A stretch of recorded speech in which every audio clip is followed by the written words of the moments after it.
छोटे से गांव में हरिदत्त नाम का गरीब लेकिन सच्चा शिव भक्त रहता था। उसके पास धन नहीं था, बड़ा घर नहीं था, पर दिल में सिर्फ महादेव थे।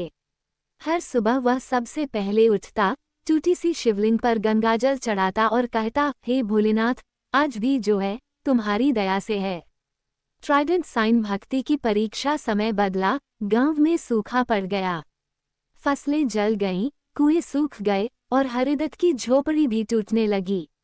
एक दिन भूख से बेहाल होकर वह शिवलिंग के सामने बैठ गया और बोला, महादेव, मैंने क्या कमी रखी थी भक्ति में, फिर क्यों सब कुछ छीन लिया।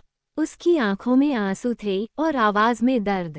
हाई वोल्टेज भक्त और भगवान का झगड़ा। दूसरे दिन भी बारिश नहीं हुई। हरिदत्त गुस्से में बोला, अगर तुम भगवान हो तो भक्त को इतना कष्ट क्यों? अगर यही न्याय है तो अब पूजा नहीं करूंगा। उसने बेलपत्र हटा दिए, दीपक बुझा दिया और पीठ फेर ली। जड़ी बूटी साधु का आगमन। उसी रात एक बूढ़ा साधु उसकी झोपड़ी पर आया। बेटा, एक मुट्ठी अनाज मिलेगा।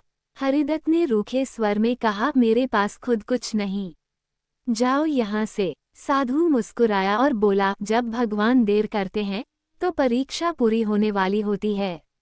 ये कहकर वह चला गया। चमत्कार। अगली सुबह आसमान गरजा, तेज बारिश हुई, सूखी धरती हरी हो गई। हरिदत्त दौड़कर शिवलिंग के पास पहुंचा।